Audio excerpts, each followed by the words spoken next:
It's amazing when you find out legitimately this story was published on December 19th. And yes, every first edition copy was sold by Christmas Eve.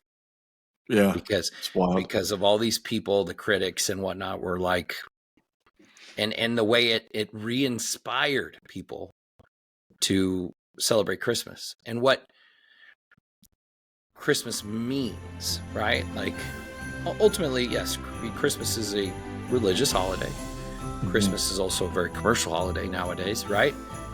I'm not mad at it though. I truly am not. But A Christmas Carol really kind of reinvigorated to people that Christmas is about spending time with people that you care about and taking care of people and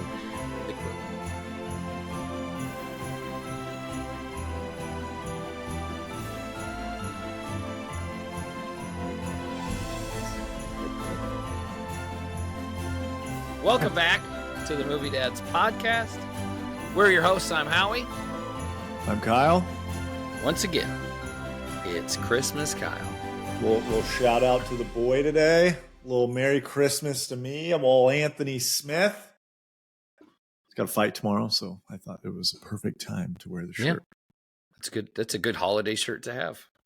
Yeah, it is one of my favorite moments of his career, our friend, because one, we were present for it, but two, he literally cut his one and only Ric Flair promo right after the fight, like WWE style, and then ended it with a Merry Christmas to me, and it was like, I loved it. So, you have a big win tomorrow.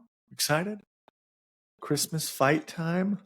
Christmas fight time. So you found your Chiefs hat. Should have wore my Jaguars light up beanie. Missed the team memo. I've worn this like every day for the last like 3 weeks. I did see like yesterday when I came home. Oh, I don't know if you were already home, but like you had came outside and you were just rocking it. It's like, all right, I love that. Like, it was like Christmas. It was a Christmas thing at work, and it was like fancy sock day, and like I didn't want to wear shorts, so I wore joggers, but I hitched them up so you could see my socks. Hiked them up a little bit. Yeah, I looked like I was like leg. I was doing my Payne Stewart impression, so you could see all of my socks.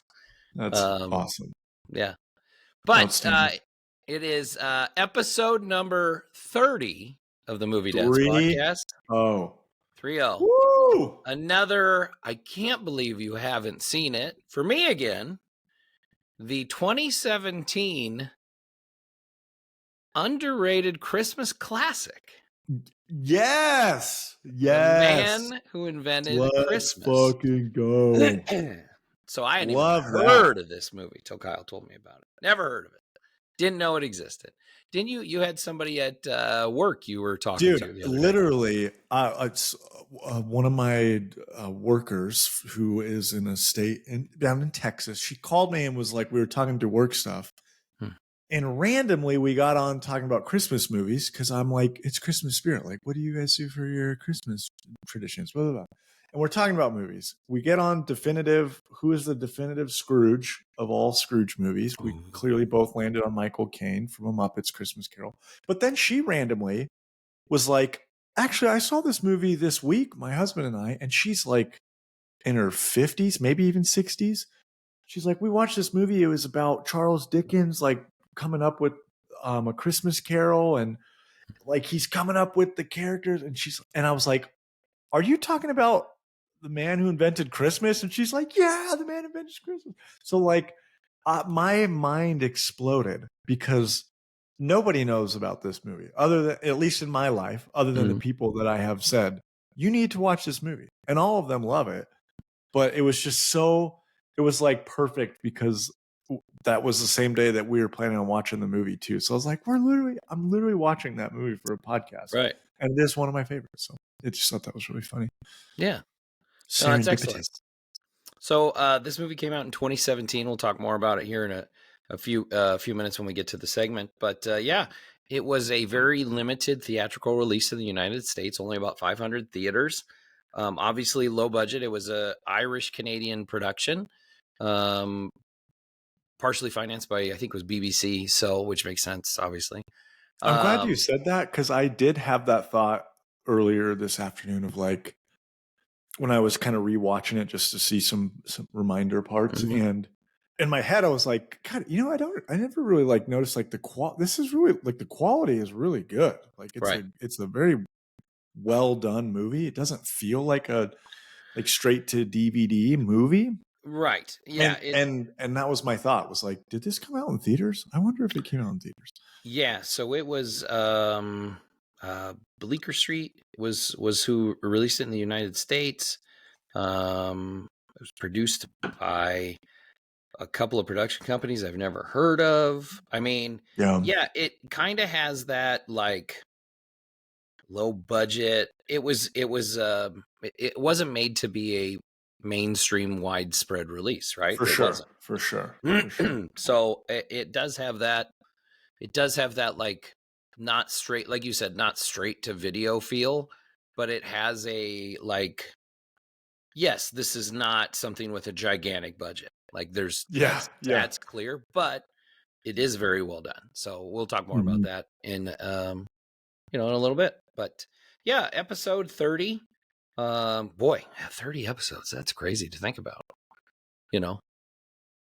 We're there. Coming around the horn. We are there. We're in part 2 of our 3-part Christmas extravaganza, which we will end next week with our 3rd movie before we do Aquaman the following week. And then we'll kind of turn our focus then towards end of the year stuff and Oscar season, award season, right? Because it's already kind of started. National Board of Review, the like New York critics and things like those have already started coming out. So but yeah, if you're watching us on YouTube, which hopefully you are, give us a like and subscribe, click that bell, leave us some comments. We always love to see those. If you're not watching us on YouTube, hopefully you're listening to us on Spotify, Apple Podcasts, Amazon Music, Google Podcasts, Podcast Index. You can also find us on social media to see some of our short videos and clips on Instagram, Facebook, and TikTok. He's there. Boom. But we're movie dads. If you follow us on any of those, follow us on all of those. Yeah, please, follow us on all of those. Right. Come on. Yeah.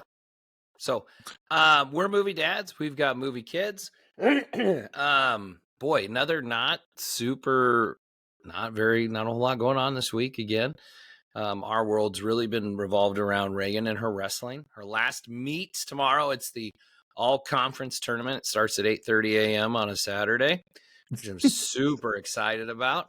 We got the email today. It starts cross-eyed eye roll was starts at 8:30 and ends at 1:30. Oh my barf. Yeah. Good luck. Yeah. Godspeed. Yeah. So that's hopefully been going they'll on. actually fucking wrestle her. Yeah. Not just exactly give up before they even start. And so we got to be there at 8, which is so exciting. But that's her. She'll be done with wrestling after that. Obviously we're going to go into Christmas break soon with the kids. We're not too far off from that. And then after Christmas, Des starts basketball, which I'm pretty excited about because he really likes basketball. That's always a fun one. He enjoys that. He actually says he likes that the most out of like baseball, football, basketball, soccer. So I'm excited for that to get started back up. But we've been trying to do like Christmas movies and stuff like that when we have downtime, but we sure haven't had a whole lot of that because I've been busy. My wife's been busy. Reagan's got practice every night. She also has choir. So we did that on Tuesday. So she's in show choir and she's in the regular school choir. So they had their like beginning of the season concert, which is basically where all the parents can come and see them. Then the competition stuff starts coming up, right? So they got to basically do all their songs. So that was a nice program. Did a really good job. These are junior high kids, but it was really good. Really great performances. She's made so much progress since last year. Just with the dancing and whatnot. And then she's trying out for the school musical this week, which is Disney's Aladdin. And Arabian Nights. Love it. She's in 7th grade, right? So it's 6th, 7th, and 8th graders. Last year she got to choreograph a little bit. I think I talked about that.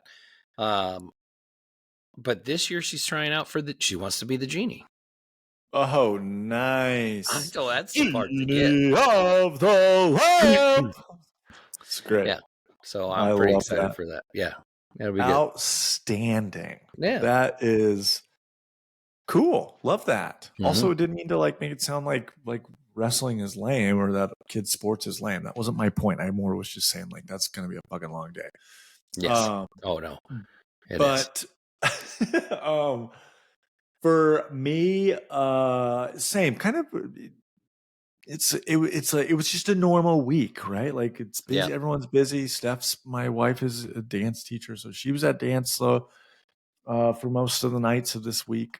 I did take Grayson with me to see a movie, which I'm going to talk in the next segment. So, it was kind of cool to bring him to a movie. It was completely all subtitles, but he was locked in the whole time, and he knew exactly what was going on. It was very impressive. And I'll talk about that in the next segment. And then another thing, kind of with Grayson, my oldest, he's a big Halo guy. I've talked about that, I think, multiple times. He's played Halo a bajillion times. It occurred to me, and he's a huge Star Wars fan, and more from a clone trooper standpoint. He likes soldiers, Halo, Master Chief. He likes playing with army guys. He's always got giant green army men everywhere. But it occurred to me there was a game that came out many, many, many moons ago when I was younger, called Republic Commando. Oh yeah. And it's basically it was like an original Xbox game, but it's kind of like Halo, but you're a clone. You're like an elite commando clone trooper, part of like right when the Clone Wars start, and it's like you're just like this commando with this little team of 4 that you're going to do in special missions, kind of around the Clone Wars. And so I was like, this is like everything Grayson loves. So I got that for him and downloaded it so he could play. It was like $10. Sure. And he loved it. There was some of it he thought was kind of hard, but I think it's just more because it's an old school Xbox game. But like, it was fun, and it got me kind of doing some deep dive into like Clone War Army stuff. But yeah, that was pretty much our week. There's not really a lot going on. Christmas stuff this weekend. We got a lot of stuff planned. We're going to like the Bellevue Christmas Tree Farm or something out there. I don't know what it's called, but we'll do that. And then we do this tradition that I started last year with the boys where I think there was a night that Steph was at dance and I was like, all right, I want to do something Christmassy, like boys, like we're piling in the car. We're going to go get a shit ton of McDonald's and we're going to drive around the neighborhoods and look at Christmas lights. You guys can take your seatbelts off and eat McDonald's. And so we're going to do that on Sunday night. I'm excited for it. So cool. Yeah, that's pretty much me. That's what's going on in my world. Great. But that gives us our time to jump into our next segment, my most excited segment of the pod, our 6 to Midnight. This is the segment where we talk about the things that get us up in the morning, the things that we are excited about, the nerd stuff, the new trailers, the new movies, the new video games, the flavor of the week, giggity. Lots of stuff, at least on my end. I felt like there was a lot of things going on. A quick plug: the new Avatar game just dropped. Avatar, and like James Cameron Blue Alien Avatar game they've been working on for like 8+ years. Finally dropped the other day. It's like Skyrim and Avatar in one. If you're an Avatar fan, if you're a Skyrim fan, you will love the game. Try it out. But then 2, I'd mentioned this earlier. Grace and I went and saw Godzilla -1. And when I had mentioned I was going to go see it, I was like, I'm going to see the Godzilla movie. He was like, oh, I want to see it.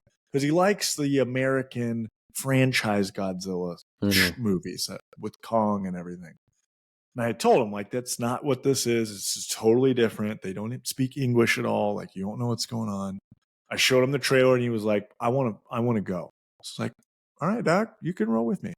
And man, this movie was awesome. Like, I loved it. It was so cool. It was like classic Godzilla. Feels like Michael Myers, like a movie monster that's terrifying. You don't want him around. when he shows up, it's like, holy shit. It's like there's like, it's full terror, like dread, the world is going to end. And then like when he disappears for a bit, like there's like a sigh of relief. I'm like, okay, we survived it. It's Japanese with American subtitles. It's essentially all Japanese actors. They really were going for kind of almost kind of a remake of number one, but its own world, its own version of it. And it was so good. Like Godzilla was cool. Like the ocean parts, he's like basically like a sea monster and terrifying. But the acting was really good and the story was really good.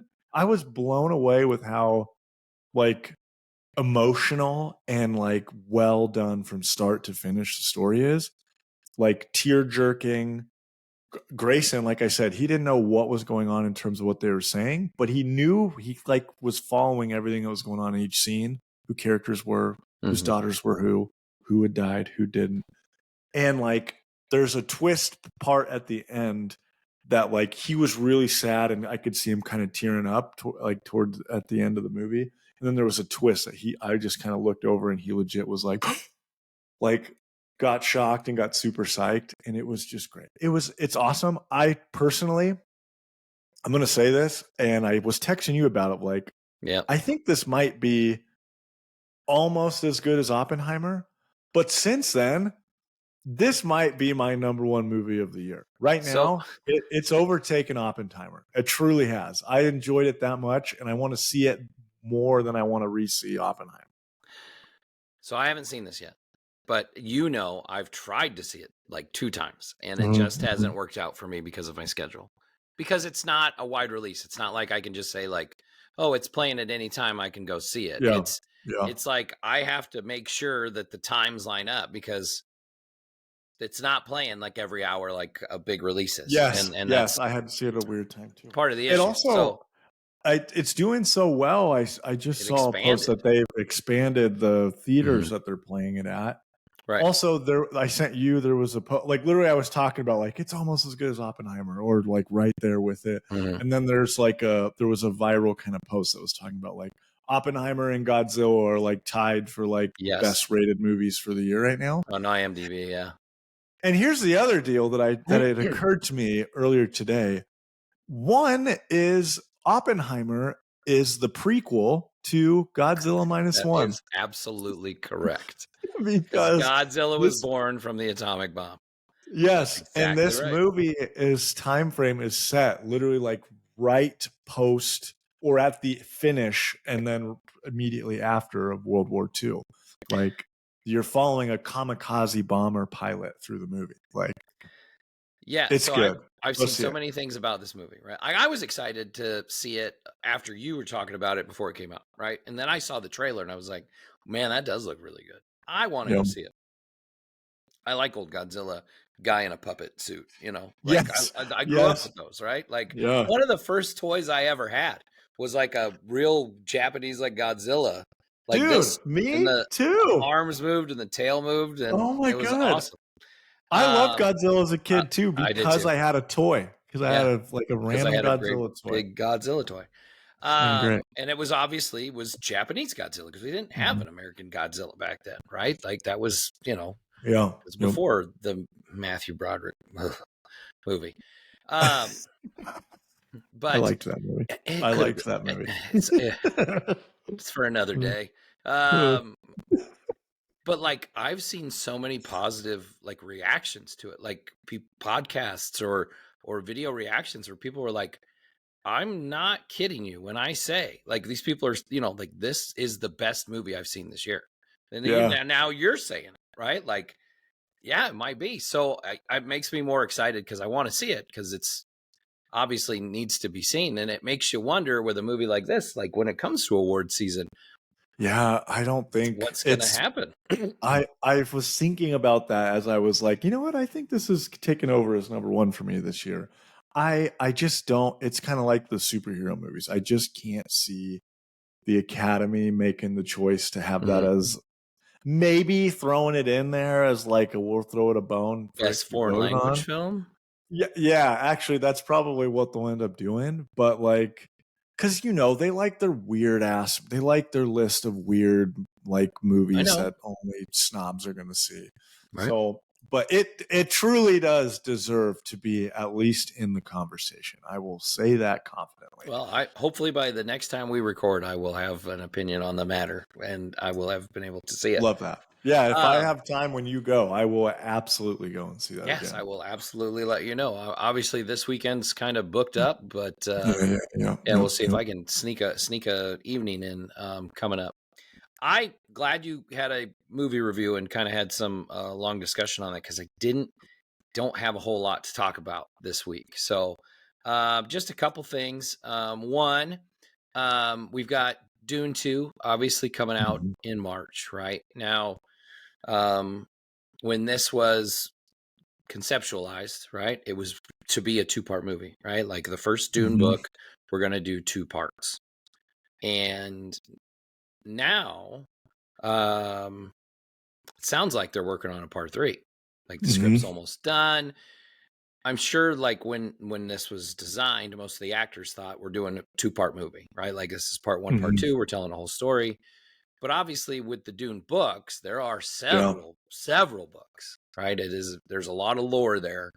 Mhm. So based on the success, obviously it could continue. So I thought it was interesting to see that Villeneuve is making a third script and where it goes from there. With he wants to Give me do more. he Give me says he all of it. wants to do something else in between, right? Like he's like, I don't want to Mhm. go right in from Dune 2 to Dune 3. He's Yeah. like, but I do want to do something else in between first. Now he Yeah. did say, and I don't remember the exact quote, and he said the first Dune was very much like a build-up movie. Dune Mhm. 2 is an action movie. He goes, I will tell you 100% this is an Oh, action movie cool. when this one comes out. Dope. So excited for that because that comes out in March. And then they moved it up, I think, from March 24th up to March 1st. So we're getting it at least a few weeks early. So Nice. that'll be kind of excited to see.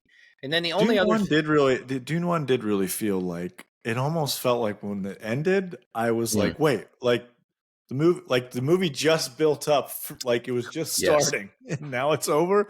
Like I feel like we were all just pre-building for so that makes a lot of sense how you just worded it. So right. So that's kind of the thought behind that. The only other thing that I really had this week is I'm excited for season 2 of Reacher comes out this week on Prime. hmm. I'm a big Reacher fan. I've read every single one of the books.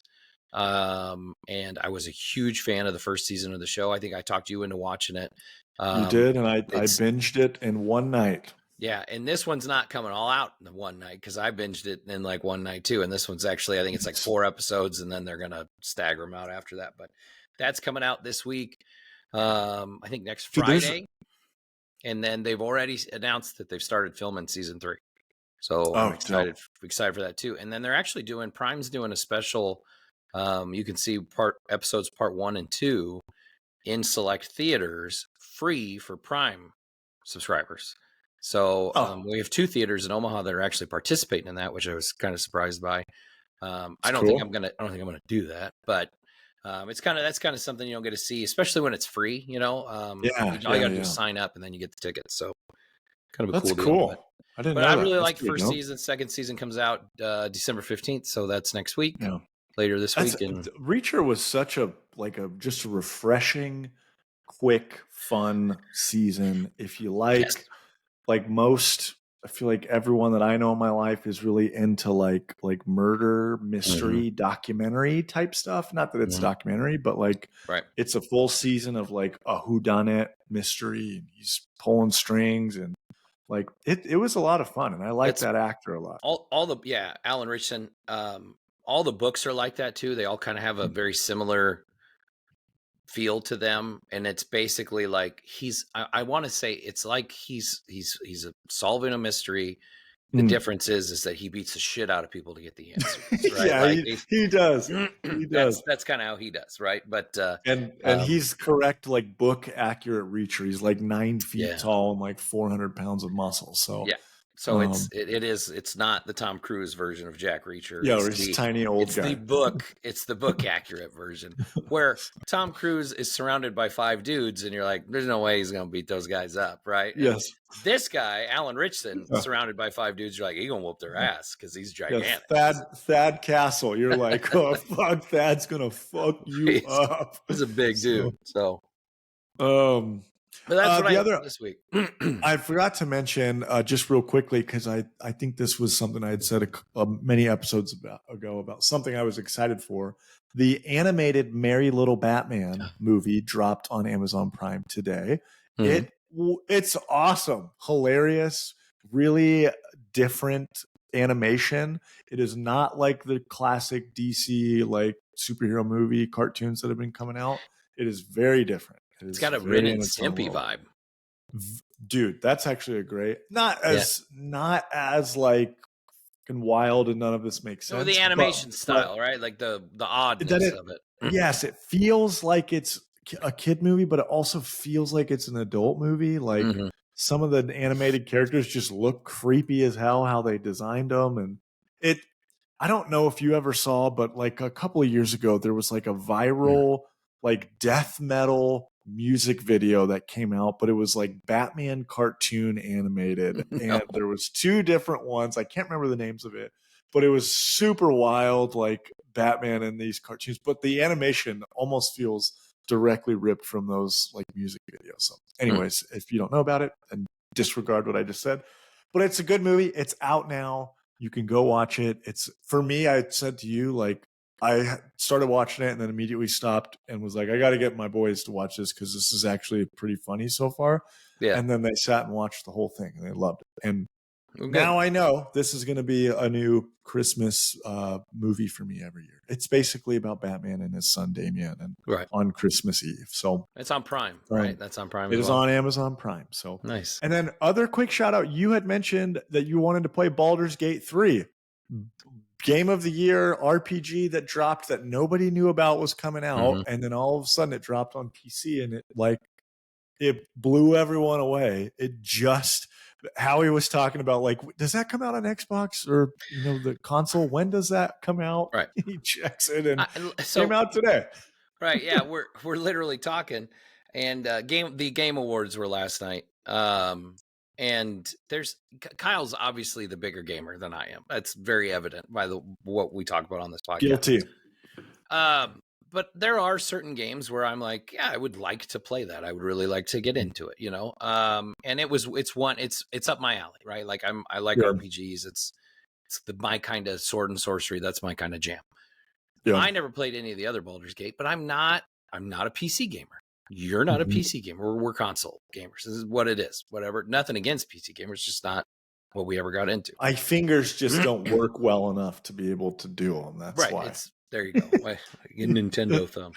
But from everything I'd heard about this game and how great it was and amazing and whatnot, it was like, yeah, I definitely want to try it out. And yeah, so it came out on Xbox today because we've been waiting forever. It's been on PlayStation 5. It's obviously been on PC for a little while now, and it dropped today. So something I think we're both probably going to check out. 3 weeks from work, so I could play all these damn games and watch all these things that are dropping. We're getting good content for December. Man, what a great year for games, dude. Right? Like, yes, we got Zelda. We got a new Zelda.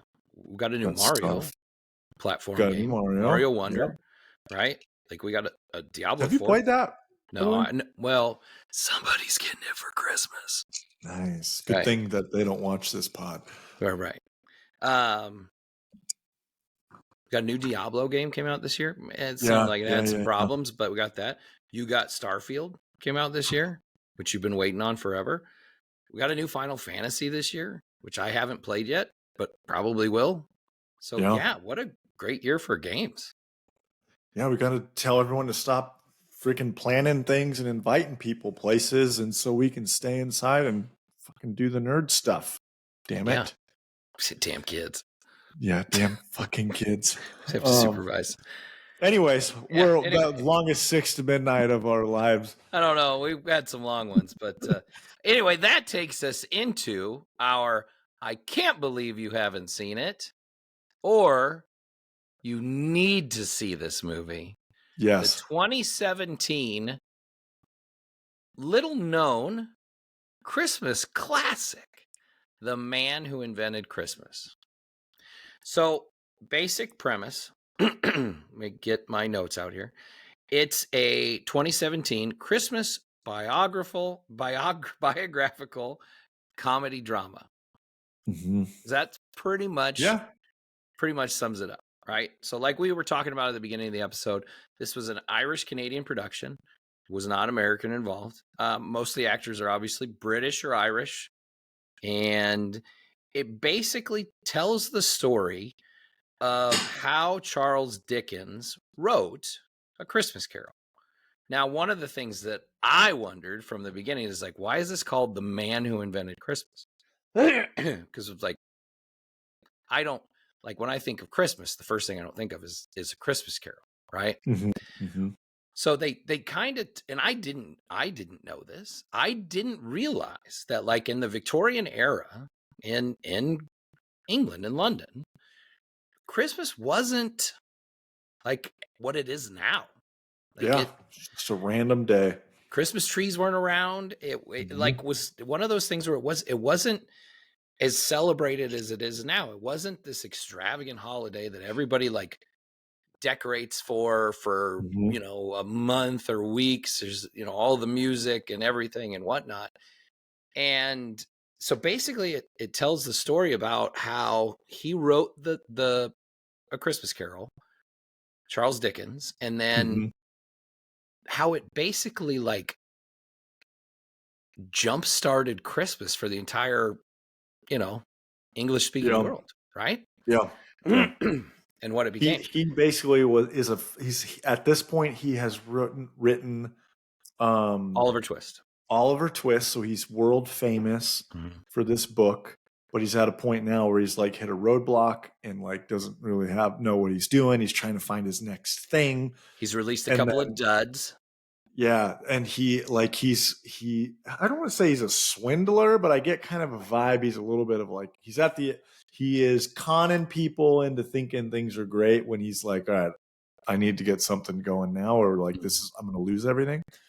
And so it's basically he has an idea to write this book. For most of it, he thinks he's writing like a ghost story, like for Christmas time. But he has 6 weeks to get it done so he can get it out for Christmas. And it's cool. Like when you say like it's a movie about Charles Dickens, like writing the book of A Christmas Carol, it sounds boring, but it's cool because it feels like a different version of the story, A Christmas Carol. Because as he's going through, he's trying to come up and create the characters for the book. And so like you're watching him like work through like what would a character say, what would his names be, like who is this person that's going to be this old curmudgeon, or what's going to be the main character. I just like the coolest part of the movie I think is when he basically people that he meets in his real life and like conversations or moments that he's had like during this 6-week time are like end up becoming characters in the book. Like he stumbles upon a nighttime funeral where there's one old man that's there for like his business partner. There's nobody else there at this guy's funeral, and this creepy ass old guy walks up to him as he's leaving and just kind of looks at him and then says humbug and keeps walking. And it jump started a fire for him of like, I got to get home and start writing because I think I just found my character. Right. And it's cool. There's a moment where he's trying to come up. He's like trying to come up with a name. He's like Scraggle. And who is this old curmudgeon? And he says in that part, he says the most like something like the most important thing is like once I get the name, then the character will show up. Yes. Right? Like yes. And in the movie, it's literal, but it's figurative in his mind. Like once he gets the name right, then he'll has a character. Now he has his character and he can build from there. But in the movie, like as soon as he figures out the name Scrooge, there's Christopher Plummer Scrooge Boom, standing fucking there. Right. scary ass old Scrooge is now in the room with him. Yes. And I thought, like, when I first saw the movie, that was when I was hooked. I was like, oh fuck, like like okay. So now, and so he's in the room and he's talking with Scrooge of Right. like, what comes to mind when you hear these words, and like says like, you know, kids, money, and like his response is like, for kids he's like useless, and he's like, to money, security, and then when he says Christmas, it throws Scrooge off for a little bit, but then later on he says humbug, Right. and so that was really cool. And then they also have a kind of that similar moment where they're trying to come up with like what's your dead partner's name, and as he starts getting closer to the names, like Scrooge is like in the room and he's like kind of starting to get a little nervous and scared, and is like, don't say his name, like don't do it. And then Charles kind of looks at him, he's like, Marley, and as he's doing it, you hear like chains and stuff coming up towards the door, and then finally when he says the name, like the scary ass Jacob Marley, which in every Scrooge story scares the shit out of me. Scary Jacob Marley, who is a bank loan shark that they met with earlier in the movie, this old creepy man with chains in a vault that he has. So that's where like kind of the inspiration came from. He shows up. But anyways, I'm not going to do the entire movie like that, but those were the parts that I was like, this fucking movie's awesome. I'm in it. Really cool how they do it, right? It basically, like, he's doing word association with fictional characters that basically he's talking to in his head, right? And he's getting all this inspiration from people he runs into on the street, or people he sees at like parties, or like even like the guy that like is his best friend in he's almost like his business manager, you know, his business partner. Like he's this kind, gentle, but like large hulking man. And, you know, so he's like his inspiration for the Ghost of Christmas Present. And it's kind of cool to see how all that correlates, right? Yeah. It is very well done. It is very neat how it does. Dan Stevens plays Charles Dickens, and say that. And he does a very good job of it. Dan Stevens is he's one of those people, like he was Beast in the Beauty and the Beast, the live action one. He's on Downton Abbey on the show. He's been in a bunch of movies. In the new King Kong Godzilla movie that's coming out, he's like one of the main characters in that's coming out. But so he's been in a lot of different stuff, but he's not super well known. But he feels like he feel like the whole time I'm like, I know you're a famous actor. Like I feel like I recognize you, but I can't put my finger on where I know you. I don't know if did you ever see Legion on FX that was based on the X-Men character Legion? Oh no, I didn't end up watching that. He was Legion, but I have friends who did. Oh, he was Legion. Okay. Dan Stevens was the main character. But yeah, so I mean, and you'll see there's a bunch of British actors and actresses that you'll probably recognize. Like I saw them in Harry Potter, or you know, like stuff like that. One of the main like non-writing the story parts of the movie is Charles Dickens' relationship with his father, which is kind of the driving force for everything he does. So you kind of, as the movie unfolds, you find out that he has a very tumultuous relationship with his father. Not so much his mother, but she's kind of an afterthought in the movie. Yeah. But basically, when he was 12 years old, his father was arrested for not paying back debts, basically for, you know, defrauding on money that was owed. Yeah, his dad's kind of like a con man swindler too. Yes. But like a very fun, nice guy, but he's definitely like great with the grandkids and stuff, but he has like, there's definitely animosity. Like you could tell like he has really strong positive feelings for his father, but he doesn't want his father around because he knows his father is this con man, swindler, or whatever, right? And so when he was 12 years old, his dad got taken away and arrested, and Charles Dickens was forced to go work basically in a worker's, I don't know, whatever you call it, where children had to work, and you know, like they blackened shoes or whatever. Like that was like he worked 12-hour days every day, basically because that's what he had to do because his father was taken away. and his family was Yeah. gone. And so him as being the oldest, he had to do this. And I think he had to do this to like pay off his father's debts. That's kind of the way I Yeah. understood it.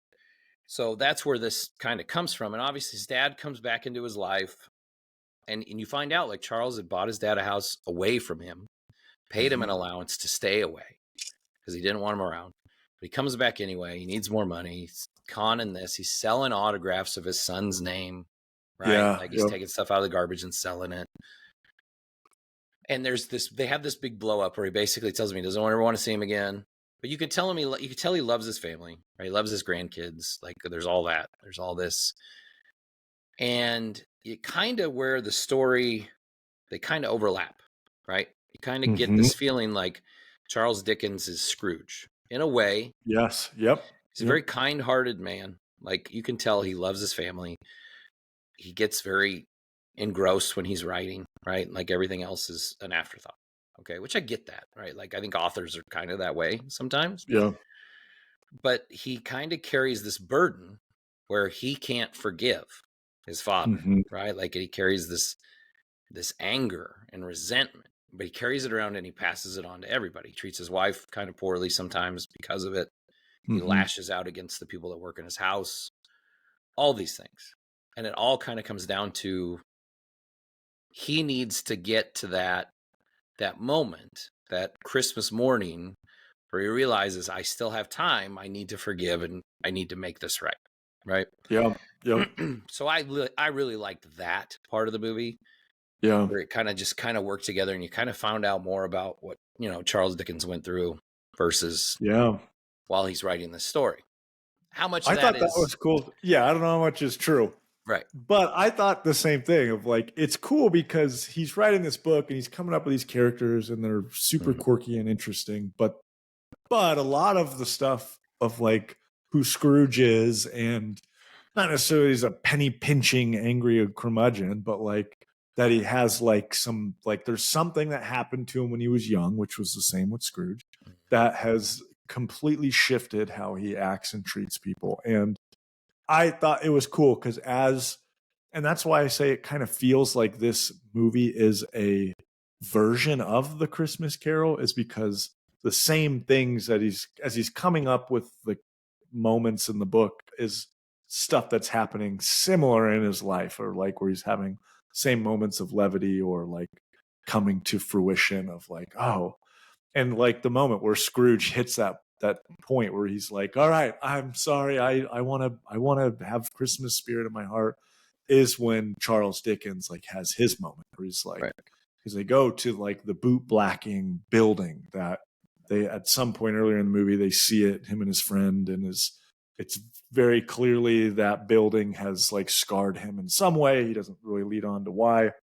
And then you find out later, and he finds that out. So, and then he ends up having his own like Scrooge Christmas morning moment where he's like happy and coming in, and the world is great. And dad races, I think, to the train station to keep his dad from leaving town. Yeah. So it's for me, it's just a cool concept on the movie. It's the actors I think were really great. It's a fun movie. For being like something I stumbled on like Amazon Prime one year, it's like it was worth it. It's worth for sure. And I probably wouldn't have watched it if you wouldn't have recommended it. And we were doing it for this episode because it was something I'd never heard of, and I don't know if I'd ever wanted to. Now, and this was like, listen, did Abby watch it with you, by the way? She did. Yeah, we watched it last night. She thoroughly enjoyed it. We both thoroughly enjoyed it. Christopher Plummer's great as this Scrooge character. The cast is fantastic. Everybody does a great job. I like Dan Stevens as Charles Dickens. I like Jonathan Pryce plays his dad, which is great. Jonathan Pryce is an awesome actor. Everybody did a really good job. Great acting all around. I liked the story. I liked the way it flowed. I mean, originally it seemed like Charles Dickens was going to have this dark, bleak ending where Tiny Tim actually died. Yeah. Right? And Scrooge didn't get over it. It was like he got wanted scared. It. He wanted that his so original bad. plan. It was his original plan. And then it was kind of when he realized he had to forgive and he had to have his Christmas morning moment. That was when the book got its ending, right? Like it was like it all kind of came together all at once. Yeah, it was. I really liked it. I was trying to think if there was anything else I wanted to talk about. I did like too how it made it seem like he based everybody in the book off of people he interacted with, right? Like the Yeah. Ghost of Christmas Past was the gal that worked for him that kind of helped inspire him to write the book, right? And then Yeah. and yeah, it was everybody. Like we talked about Scrooge, you talked about Marley, we talked about the Ghost of Christmas Present was kind of like his business Mhm. partner kind of deal. And then there was as much as I'm sure some of this was cinematic, it's it's stretched a It's a little bit on some of movie. it's Yeah. a movie. But like the actual facts of the movie, right? Like he really did have 6 weeks to write this. He really Yeah. did. This got published on December 19th of Yeah. 1843, right? Like the illustrator really is a famous illustrator. It was the same. That was all true. Everything that got planned out that way. It's amazing when you find out legitimately this story was published on December 19th. And yes, every first edition copy was sold by Christmas Eve Yeah. because It's wild. of all these people, the critics and whatnot were like, and the way it re-inspired people to celebrate Christmas and what Christmas means, right? Like ultimately, yes, Christmas is a religious holiday. Mhm. Christmas is also a very commercial holiday nowadays, right? I'm But not mad at it though. I right, truly I am know, not. but A Christmas Carol really kind of reinvigorated to people that Christmas is about spending time with people that you care about Yes. and taking care of people and what the Christmas spirit really means. And that's why this movie was called The Man Who Invented Christmas, because Mhm. he's the one that wrote this story that like basically like ignited a fire in the hearts of all these people that read this to like do Like, make Christmas what it is, make it yeah. magical, right? It's the one time a year where like you open your heart and you're Right. joyous and you give and it's not about you. Like it was cool. Um because of that it feels like you learn a lot about like, oh, I had no idea that that's how this book was put together. Obviously there's a lot of stuff in the movie that you're like, well, that probably didn't happen.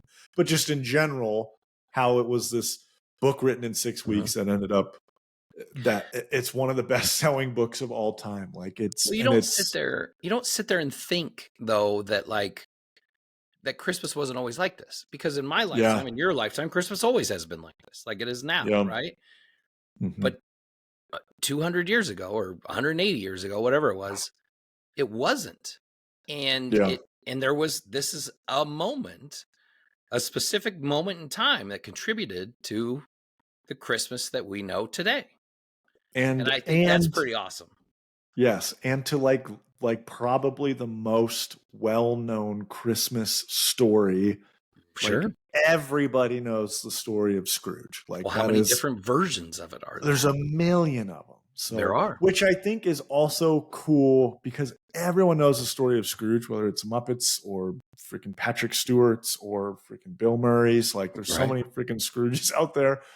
But for me, like I said, that moment where like he meets Scrooge when he comes up with the character, it wasn't not necessarily just that, but it was then the entire movie. I found myself going like, there's a moment where like after he meets this old curmudgeon at this funeral, he runs home and he goes to grab his door knocker to get in, and the door knocker rips off.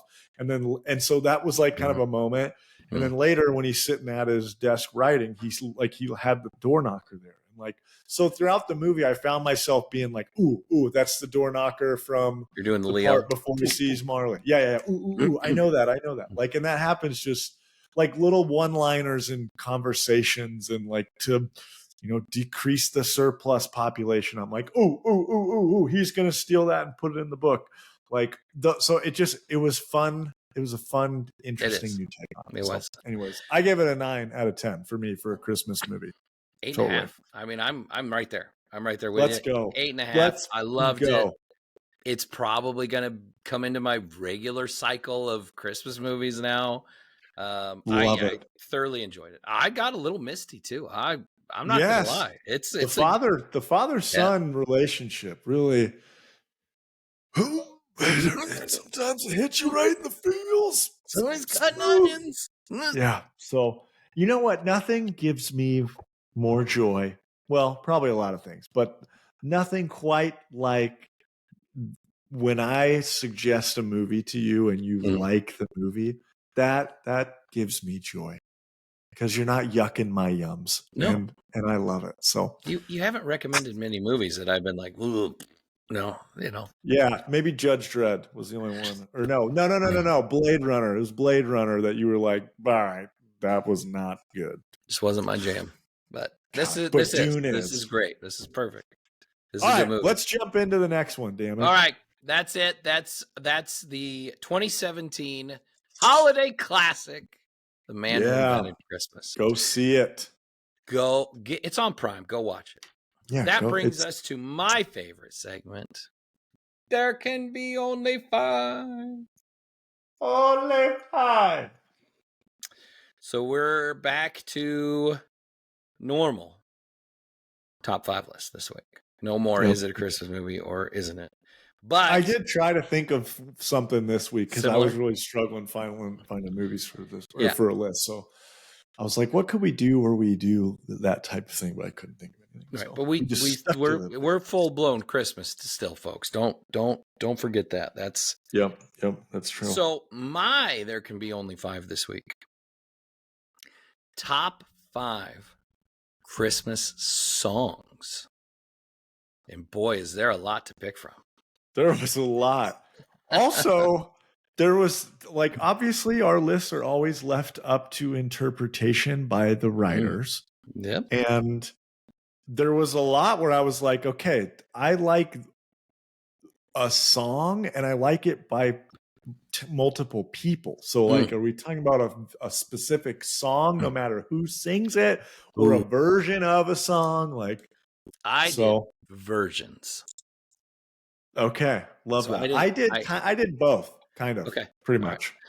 So I picked a song, and then I picked the listen. So I have songs on here where it's a classic holiday song, but it's a specific person's version of that song. Yeah, that's okay. I've got all of mine listed like that too. So okay, good. All right, kick it off. I have 2 honorable mentions.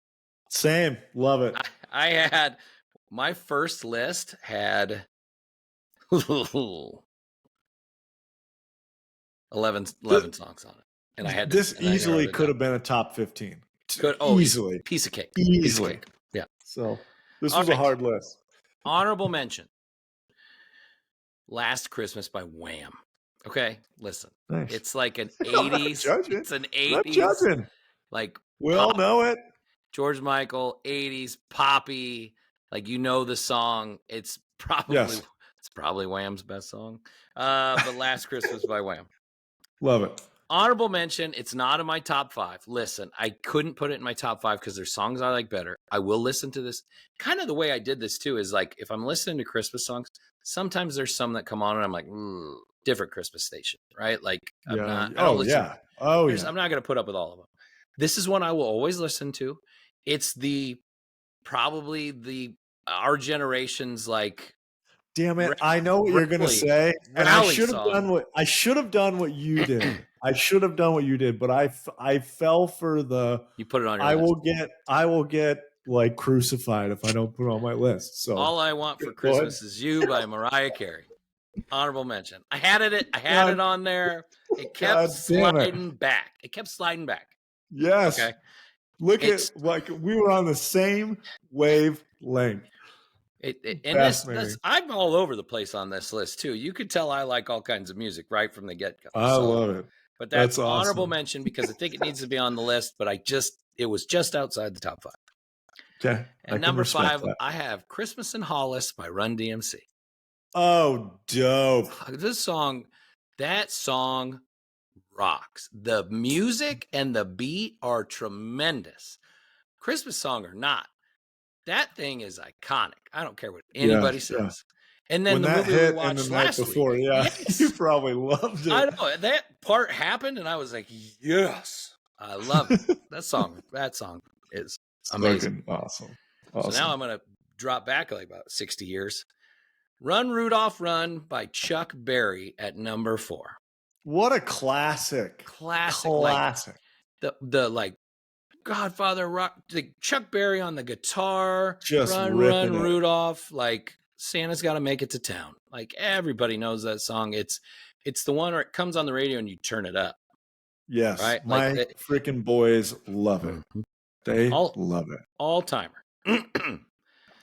And number 3, for the first time ever, it hit number 1 on the charts after 65 years this week. Did you hear this? No. Song had never hit number 1 until this week. In 65 years old. Can you imagine? Rocking Around the Christmas Tree by Brenda Lee. Other classic. Classic. Up there with Run, Run, Rudolph. Absolutely. Those are two, like, there's a very niche specific genre that those two are in. Yeah. Like, guitar badass Christmas songs. Absolutely. I love that. I love this. And number 2, It's Beginning to Look a Lot Like Christmas by Michael Bublé. I think, best version of that song. There's some classic, iconic versions. It's an all-timer, but Michael Bublé, it's like he was born to sing that song. I can agree with that. I bet it's on your list. And then, then my number 1, which might be a surprise, but I was like, as I'm thinking about these songs, and I was like, as I'm writing my list, I'm playing them, and I'm like, for sure. I'm like, this is probably my favorite Christmas song, and I didn't realize it, but it's the one I go out of the way to listen to probably the most. What Christmas Means to Me by Stevie Wonder. Wow. I mean, that's a great song. I was not expecting that, though. I put that at number 1. Man, that's a great freaking song. I need to listen to that. I mean, I know the song, obviously. Yeah. But not like, and it's not I have my own Christmas playlist that I have put together over the years. Mm-hmm. Now that I am an adult and can pay for the music I listen to, I don't have to listen to whatever's on the radio and get excited when they finally play a good song. Mm-hmm. Like you said, there are Christmas songs out there that if it comes on, I'm like, next. Like, I don't want to listen to that. Yeah. So, like, when I finally have to listen to Bruce Springsteen, if I have to listen to Bruce Springsteen, see Santa Claus is coming to town, I might drive off the road one more time. Sorry, Bruce, it ain't for me. Yes. So, so like now that I have my own playlist, like there are go-to songs, and we'll talk about them here. Like my go-to, like when it's the season hits, these are played the most. Mm-hmm. And that's not one in my list, but the way you just talked about it made me think, no, I got to add it because it's. You know what song I'm talking about? Yeah, 100%. Yes. Yeah, and Stevie Wonder, like people today don't realize like the longevity Stevie Wonder had and how talented he was, even as young as he was. Mm-hmm. How talented he was, like you and I probably grew up with long dread Stevie Wonder on the piano, right? Yep. Like that's what we grew up with. But like 60s and 70s, like they used to call him Lil Stevie Wonder because he was like a freaking kid. And he's singing and shit. It was amazing. He's amazing. Wasn't he in they had his like character in the Elvis movie, or am I wrong? Maybe I'm wrong on that. I don't remember. Isn't there a movie recently where they had a young version of him? Anyways, okay. Well, love your list. I love your list. And you know what? I'm glad we do these because if there's ever, we're doing a list like this and there's multiple that I have to leave off, there are a lot of times where you'll pick up the slack and you'll talk.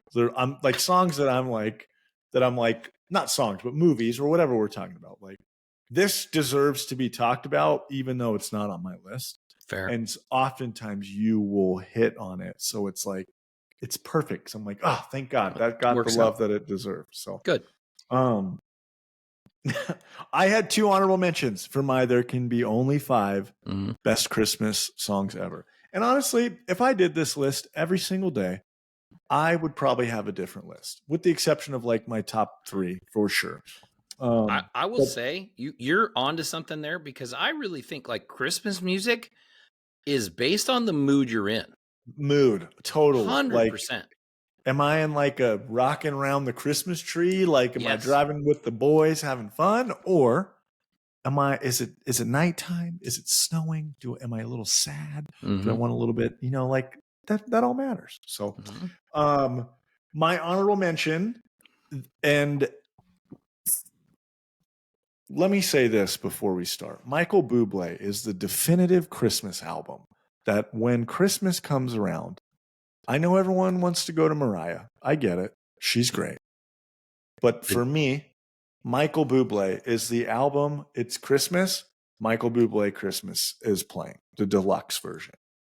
So, don't disagree. My first honorable mention, Silver Bells by Michael Bublé. I also enjoy kind of all versions of that, but Michael Bublé's version is the best. It's just a classic song. If it plays, I love it.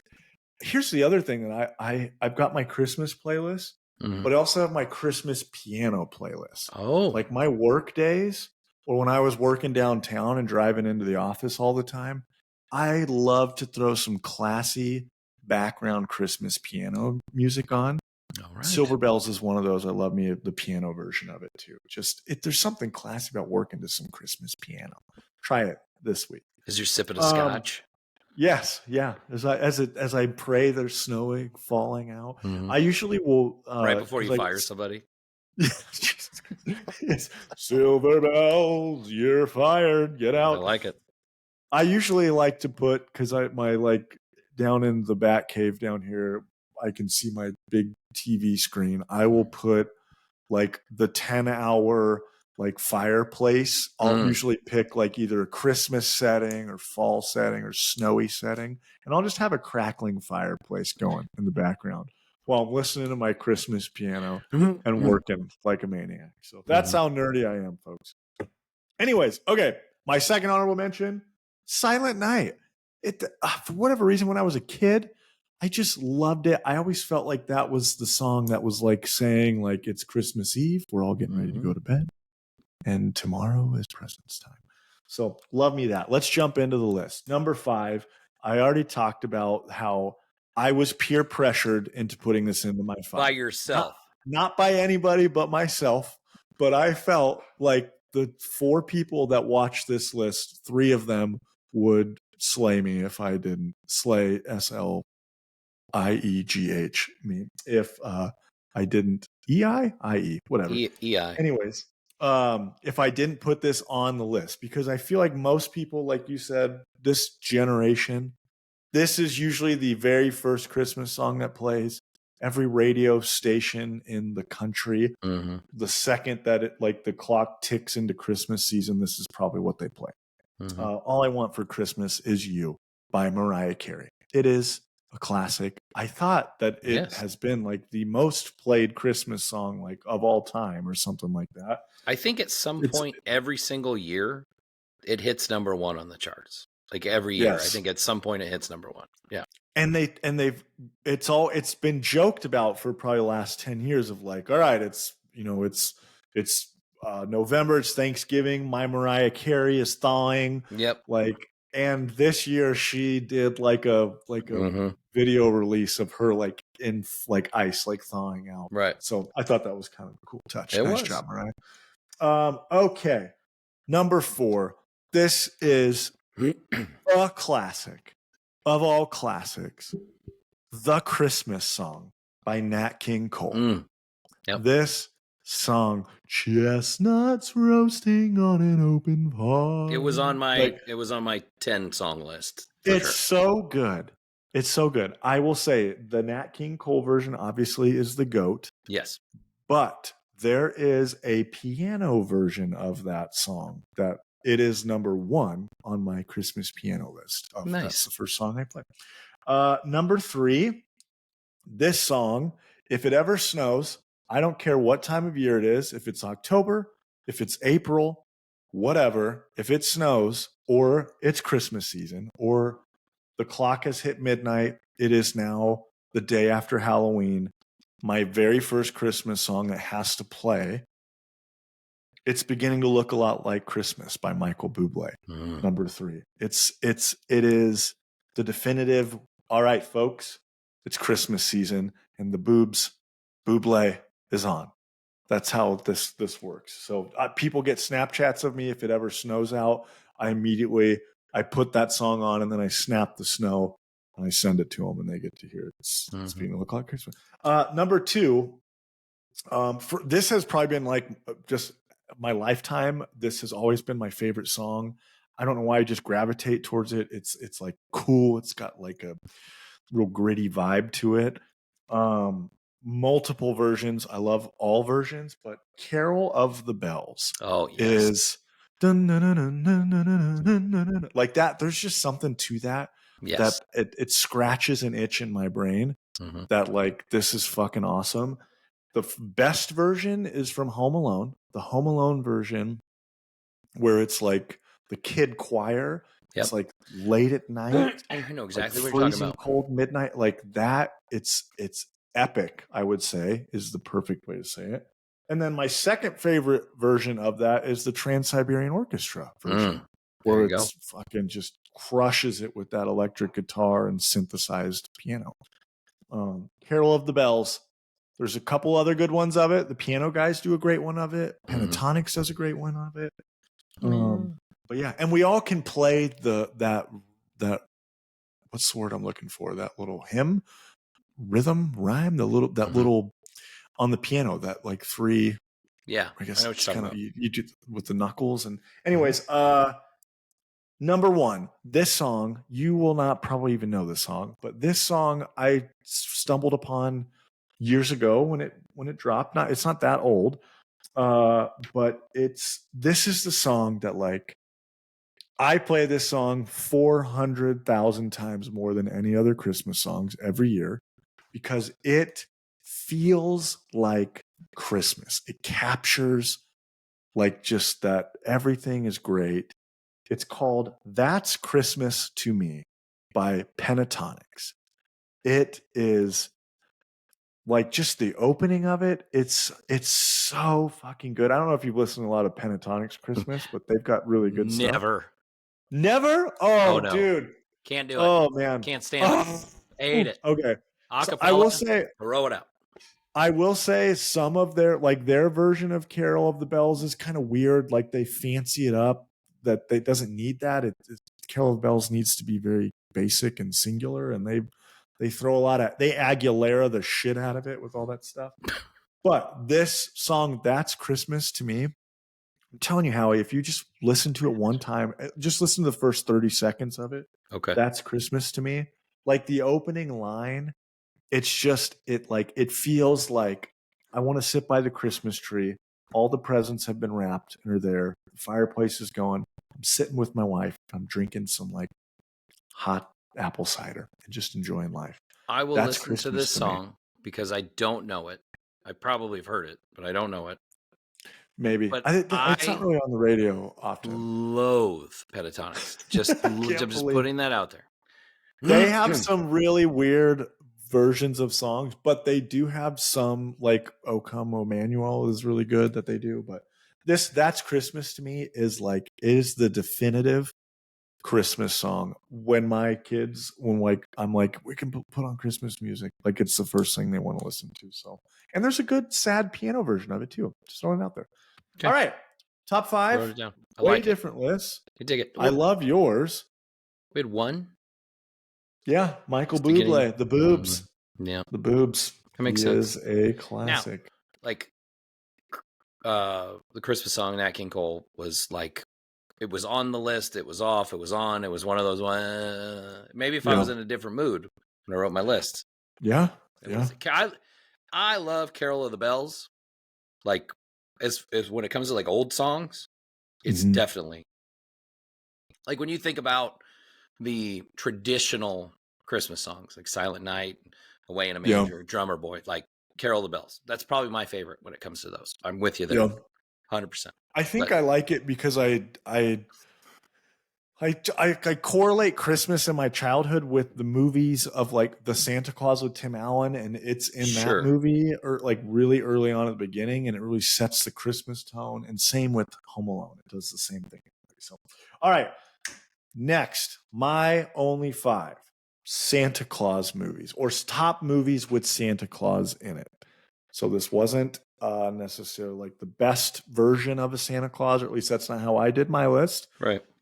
I did think about that of like, ooh, is it the best Santa or the best movie that has Santa in it? So I just went best movie with Santa in it. So, my honorable mention is The Night Before Christmas, or Nightmare Before Christmas. With obviously we know it's like a Halloween movie, it's a Christmas movie, but Santa Claus is in it. Absolutely, and it's a fucking awesome movie. So it is. It's great. But let's jump into my actual list. Number 5. This was, I just felt like I couldn't not have this on the list. A Miracle on 34th Street. Both versions. I was going to ask. I was about ready to ask. Both versions. My mom obviously loves the old one. I love the newer one. Well, it's not really new now, but like the newer one. It's like 30 years old now. Yeah, the one with the little girl from Mrs. Doubtfire, Matilda in it. That one. I will say it's not a movie that I put on yearly. It's a movie that I feel like I've only needed to see one time, but I've seen it enough to say like it's a movie where literally they're trying to like prove in court like if Santa Claus is real, and it just does a good job with it. So number 4, you probably won't have this movie on it, but in our household it has become a staple. Arthur Christmas. It's an animated movie, kind of like Toy Story animation, less cartoon, more Toy Story vibes. But it's literally about basically the family of Santa Claus, who it's like the position of Santa Claus is handed down through like generation to generation. So like it's basically like a family of people where dad is Santa Claus, granddad is the former retired Santa Claus who's kind of old and kooky, and he's from a different time, different version of, back in my day kind of Santa Claus. And then there's 2 little brothers. One is like the big hulking soldier, like the older brother, I'm supposed to be Santa. And then the goofy, like ugly duckling, Arthur, who is not in line to become Santa Claus because the older brother is. But the older brother doesn't quite have the Christmas spirit like Arthur does. And it's a movie of him trying to deliver a gift, because they said that Santa, Christmas is done, the operation of the day is done, we've delivered all the presents. And then Arthur finds out there was one present that wasn't delivered. And the rest of them say, it's okay, it's just one present. And Arthur's like, no, it's not okay. It's not just one present. This has to be delivered. And it's a movie of him delivering it. So, and then finding out he should be Santa Claus. So, spoiler warning. Arthur Christmas, great Santa movie. Number 3, Elf, with freaking Will Ferrell. Santa, I forget the name of the actor that plays Santa in that movie. Ed Asner. How do you know that? You're just like an encyclopedia. It's Ed Asner. Great freaking Christmas classic. I don't think we've talked about it at all on any of the episodes yet, which is kind of wild. Nope. But I love the Santa in this movie. It's cool. Like, obviously Will Ferrell is not Santa, but what he does and talks about throughout the movie really builds Santa up to feeling important. And I also think of the line where he's like, you sit on a throne of lies, you smell like beef and cheese, you're not the real Santa. It's great. So Cotton-headed Ninny Muggins. Yes, classic movie. Elf, number 3. Number 2, Klaus. This movie, I mean, we talked about it, I had it on my last list, but I'm going to have it on this list too, because it's that good. And it is literally the movie about how Christmas is started, but really how Santa Claus starts. And in this movie, it's Klaus, and that's how it started. And I know you still haven't seen that movie, and I am sad for you for that. But you should go watch that movie. Oh, really? You have? A bunch of times. What are you talking about? Oh, I thought we talked about it. You've just never seen it. No, I've seen it. Never mind. Disregard. You're crazy. Okay, love that. And then number 1, The Santa Claus. 2 weeks in a row, it's on my top 5 list. Santa Claus with Tim Allen. It's the best Santa Claus movie ever. It's literally about knocking Santa off your roof, and then you become Santa Claus, and then it kicks off a franchise of over 30 years and 7 movies. Like, nothing one like the first one, but it is a perfect movie for Christmas. So, yeah, that's my list. Excellent. Those are my top 5 Santa movies. I like your list. We have some similarities. I'm sure you're not surprised on this list. All right, so I had one honorable mention because the movie's kind of shitty, but it's like it's older. You probably have never even seen this movie, but I grew up with this movie, Santa Claus the movie. Is that claymation? No, it's live action. Oh, so it's not a great movie, but it is to me because I was a kid. I think it came out in like 86. I want to say like 86 or 87. Okay. So it tells the story of like how Santa became who, like, basically him and his wife would, like, he was a toy maker and he would like go to villages with his reindeer pulling his little wooden sleigh, and he would deliver toys, and him and his wife get caught out. And this is like in the, I don't know, like Norway or whatever, right? Like it's Scandinavia, and basically he gets like caught out in the snow, and him and his wife are going to die, right? They're caught in a blizzard. They can't get to safety, right? And they get saved by elves. And like, anyway, and it kind of tells a story about how he becomes Santa Claus. But the main plot of the movie is he has an elf. And do you remember who Dudley Moore is? Like, Dudley Moore was huge in the 80s and 70s as an actor, right? Now, so Dudley Moore is one of the Give me a movie that's not the Santa Claus. Arthur, did you ever see Arthur? He just like drinks all the time? No? All right. Anyway, he's one of the elves. But he does things kind of, he has like these grand ideas about like assembly lines and stuff like that. I'm explaining the plot of this movie that you've never heard of. Fine. I will probably not watch it at some point. You kind of have to, like, at some point, just because it's just like Burgess Meredith is like the head of the elves. Okay. Like, okay. So Dudley Moore, basically, he goes and he works for like an evil toy company, right? And Santa Claus like has to fix everything. But it's called The Santa Claus. No, it's called Santa Claus. Santa Claus the movie. Santa Claus the movie. John Lithgow's the bad guy. He's the evil toy maker guy. The guy who plays Santa Claus, I got to look up his name. He's the guy that's like the Big Lebowski. Santa Claus the movie, 1985. It's the guy who was actually Lebowski, the old guy. I truly do not recognize. Oh, like the evil toy is literally like a gangster with a cigar in his mouth. Toy empire. Just like John Lithgow, yeah. Anyway, it's an honorable mention. Like I said, it's not a great movie, but I grew up with it, right? Like, because I was worth it. Yeah. Anyway, I talked way too much about my honorable mention, explaining a movie you've never heard of. I'm okay with that. At number 5, I have the 1947 Miracle on 34th Street. Nice. Number 5. Classic. I have the original because I think it's a better movie than the remake, and because the Santa Claus is so much better.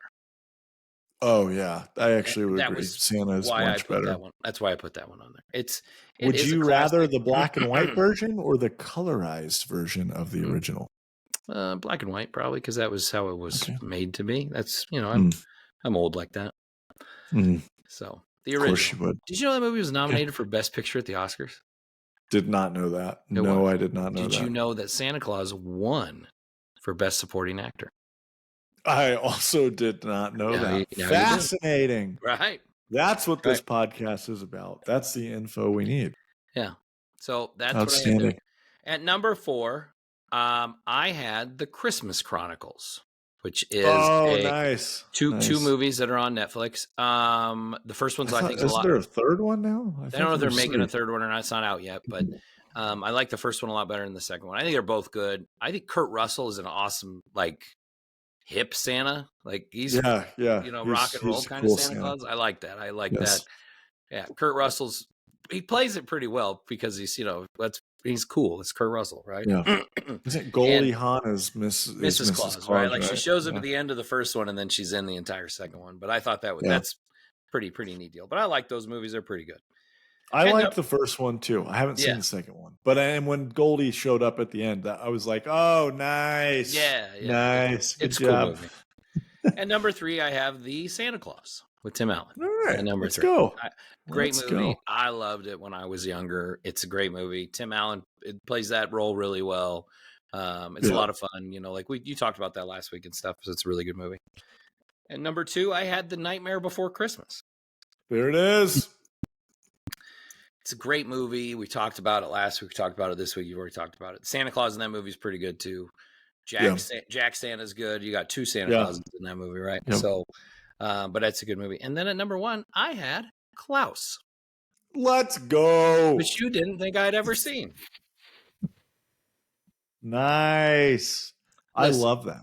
Do your kids like that movie? Oh yeah, it's great. Like, yeah, we like it.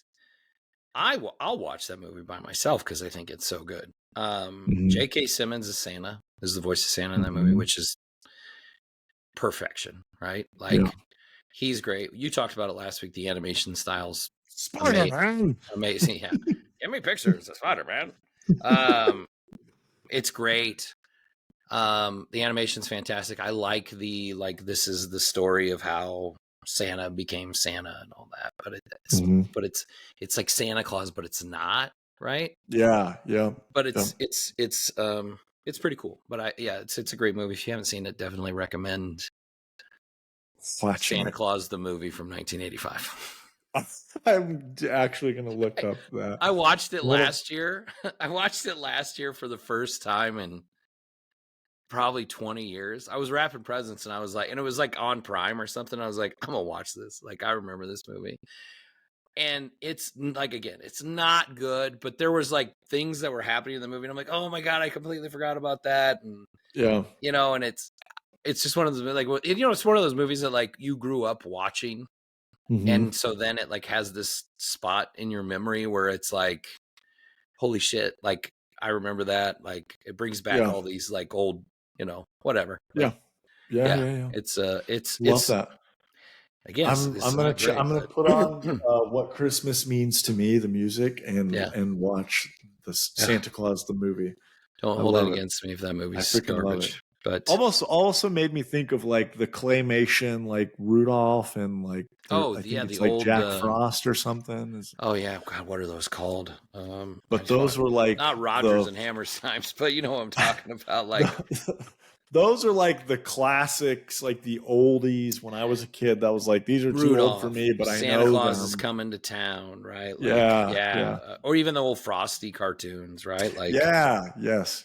Those are some classics. They are classic, and they're still on TV every year. You know, they still show them. They're iconic, but which is cool. I can't believe none of us have talked about Charlie Brown's Christmas. I'm not my cup of tea, but I know a lot of people that's their really number one. Like a list, I think that it fits on yet. I mean, like when we did last week, we did like, you know, the movies you have to watch during Christmas season. If I don't watch Charlie Brown's Christmas, I don't give a shit, right? Like I couldn't tell you. I've probably seen that show 20 freaking times. I don't need to ever see it again. If the kids want to watch it, great, they can watch it.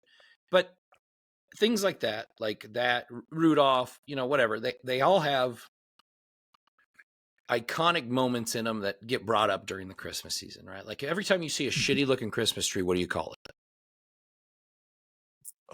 It's a Charlie Brown tree. It's a Charlie Brown tree, right? Yeah, because it's a scraggly, nasty ass looking tree. Like, oh, that's a Charlie Brown tree. Like, but everybody gets that reference. It doesn't matter whether you like it or not, but it has its moment in time. This is true, right? This is true. So, you know, it fits iconically that way. But I love it. That takes us to the end of episode 30. I can't believe you haven't seen it. And also, you need to see this movie. 2017 classic, The Man Who Invented Christmas. If you're watching us on YouTube, please click the like and subscribe. Leave us a comment. Tell us what you like. Tell us what you don't like. If you're not watching us on YouTube, hopefully you're listening to us on one of the podcast services such as Apple Podcasts, Spotify, Amazon Music, Google Podcasts, or Podcast Index. You can also find some of our short clips and videos on social media at Movie Dads Pod on Instagram, Facebook, and TikTok. That's episode number 30. We will be back next week for our third and final part of our Christmas extravaganza with the You Need to See This. You need to see this movie. If you've never seen it, you have to watch it. I forget what we're watching. The best version of Scrooge you've ever seen. Fucking best Christmas movie ever. A Muppets Christmas Carol. Listen, if you don't like Muppets, it doesn't matter.